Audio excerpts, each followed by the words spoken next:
Students, last video में हमने chapter 2 start किया था। चैप्टर 2 को स्टार्ट करने के बाद हमने उसका आर्टिकल जो है आर्टिकल नंबर 4 उसको कर लिया था। उसके बाद एक क्रॉलरी और एक आर्टिकल और है, उसको हम तीन एग्जाम्पल्स पहली करने के बाद करेंगे। तो I am going to start with example number 1। Statement show that equation this represents two perpendicular lines. हमने ये प्रूफ करना है कि ये जो इक्वेशन है ये दो परपेंडिकुलर लाइंस को रिप्रेजेंट कर रही है। तो इसके लिए हम क्या करेंगे, आर्टिकल में जैसे हमने किया था कि क्वाड्रेटिक इक्वेशन बना के हमने ये शो कर दिया था कि ये इक्वेशन दो लाइंस को रिप्रेजेंट कर रही है।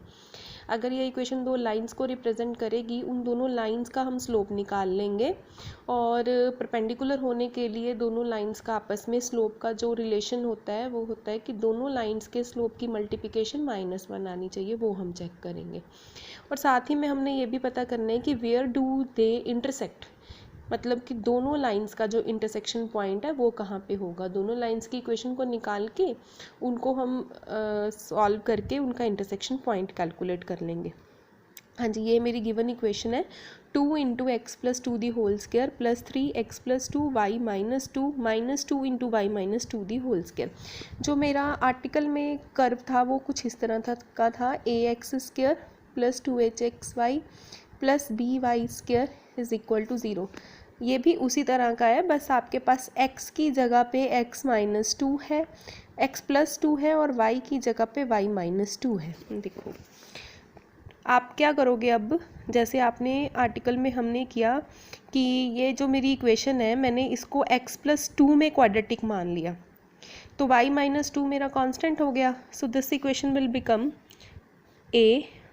ax + 2 the whole square plus b × x + 2 plus c = 0। तो यहाँ पे आपका a क्या है, my a is 2, b is 3 × y - 2 and c is -2 × y - 2 the whole square. Quadratic equation का फॉर्मूला लगा के x + 2 की वैल्यू आ जाएगी। क्वाड्रेटिक इक्वेशन का फॉर्मूला क्या होता है, x + 2 = -b + -√b² - 4ac / 2a। तो मैंने इसमें a b c की वैल्यू सब्सिट्यूट कर दी, तो ये बन गया मेरे पास x + 2 = -3 × y - 2 + -√b²।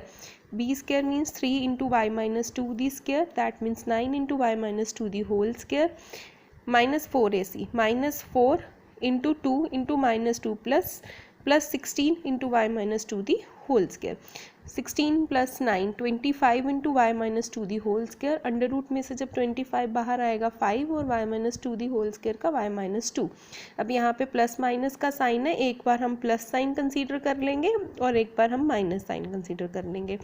Plus sign consider करके मेरे पास ये इक्वेशन बन गई और माइनस साइन कंसीडर करके मेरे पास ये इक्वेशन आ गई। इनको सिंप्लीफाई करेंगे, कांस्टेंट टर्म्स को एक साइड पे, ये दो लाइंस की इक्वेशन आ गई मेरे पास। ये दोनों लाइंस जो हैं ये इक्वेशन जो है इन दोनों लाइंस को रिप्रेजेंट कर रही है। अब आपको लाइन का स्लोप निकालना आता है। अगर आपके पास लाइन की इक्वेशन है ax + by + c = 0, then your slope is minus coefficient of y minus coefficient of x divided by coefficient of y। तो फर्स्ट लाइन का जो स्लोप है वो क्या आएगा, -2/-1, दैट मीन्स 2, और सेकेंड लाइन का slope -1/2, that is -1/2।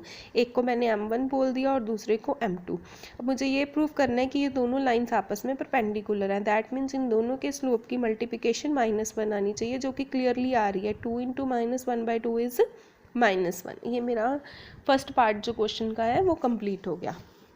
Second part में वो बोल रहा है, सेकंड पार्ट में हमसे ये क्वेश्चन पूछा गया है कि हमने इन दोनों लाइंस का इंटरसेक्शन पॉइंट पता करना है। That means we have to solve these two equations. इसको आप किसी भी मेथड से सॉल्व कर सकते हो, एलिमिनेशन मेथड से वैल्यू y की निकाल के x की निकाल के सब्सिट्यूट करके, या फिर 2 3 1 2 वाले से। तो मैंने यहाँ पे 2 3 1 2 वाले मेथड से सॉल्व किया है, तो ये मेरा इंटरसेक्शन पॉइंट आ गया। Now next question. Second example के दो पार्ट्स हैं, पहले हम फर्स्ट पार्ट डिस्कस करते हैं। Find the equation of pair of lines through the origin perpendicular to lines this. हमें पेयर ऑफ लाइंस की इक्वेशन पता करनी है, दैट मीन्स जॉइंट इक्वेशन ही दो लाइंस की हमें पता करनी है जो उन लाइंस के परपेंडिकुलर है जिनको ये वाली इक्वेशन रिप्रेजेंट कर रही है। बहुत इजी क्वेश्चन है। पहले हम क्या करेंगे, इस जो गिवन इक्वेशन है इसको हमने लिख लिया। अब अगर इसको दो लाइंस इसको रिप्रेजेंट कर रही हैं तो उन दोनों लाइंस का स्लोप, एक के स्लोप को मैंने m1 मान लिया, एक के स्लोप को मैंने m2 मान लिया। बिकॉज यहाँ पे कोई कांस्टेंट टर्म नहीं है तो इसका मतलब जो दोनों लाइंस होंगी वो ओरिजिन से पास करेंगी। ओरिजिन से पास करने का मतलब दोनों लाइंस की इक्वेशन इस तरह की होगी, एक की होगी y is equal to m1x, दूसरे की होगी y is equal to m2x। अब m1 m2 इसके रूट्स होंगे, इस इक्वेशन के रूट्स होंगे। अगर m1 m2 इस इक्वेशन के रूट्स हैं तो सम ऑफ रूट्स होता है माइनस कोफिशिएंट ऑफ xy, मतलब minus coefficient of x divided by coefficient of x square, इस तरह से होता है। यहाँ पे हमने ये चीज़ यूज़ करनी है, ये आप इसको नोट कर लेना। इस टाइप की इक्वेशन ऐसी दो लाइंस को रिप्रेजेंट करती है और m1 plus m2 is minus coefficient of xy divided by coefficient of x square, और m1 m2 is coefficient of Y square divided by coefficient of X square. अब जो लाइंस इस इक्वेशन से मेरे पास आएंगी उनका स्लोप m1 m2 है। अब मुझे उन दो लाइंस की इक्वेशन पता करनी है जो इन दोनों के परपेंडिकुलर होगी और ओरिजिन से पास करेंगी। परपेंडिकुलर होने का मतलब उनका स्लोप होगा -1/m1 और -1/m2। आपको पता है ये परपेंडिकुलर की कंडीशन क्या होती है, और पास किससे कर रही है, ओरिजिन से। तो लाइन की इक्वेशन क्या होती है, अगर आपके पास पासिंग पॉइंट x1, y1 है और m स्लोप है, then equation of line is y minus y1 is equal to m into x minus x1। ये हम यहाँ पे यूज़ कर लेंगे। ये फर्स्ट इक्वेशन, ये सेकेंड इक्वेशन। तो फर्स्ट इक्वेशन आ गई m1y is equal to minus X, और दूसरी इक्वेशन आ गई m2y is equal to minus X. That means x plus m1y equals to 0, x plus m2y equals to 0। ये दो इक्वेशंस आ गई मेरे पास। अब इनकी मैंने जॉइंट इक्वेशन पता करनी है। जॉइंट इक्वेशन का पता करने का मतलब लेफ्ट हैंड साइड को लेफ्ट हैंड साइड से मल्टीप्लाई कर दो, राइट हैंड साइड को राइट हैंड साइड से। This is the joint equation.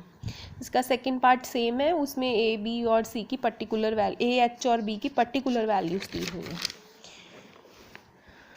Now third example, find the joint equation of two straight lines passes through the point 1, 2 and parallels। बिल्कुल similar question है example number 2 के।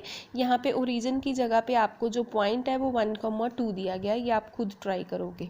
तो ये example 3 examples जो हैं आप अच्छे से ट्राई करोगे, उसके बाद हम पिछले वाले आर्टिकल नेक्स्ट वीडियो में करेंगे। Thank you students.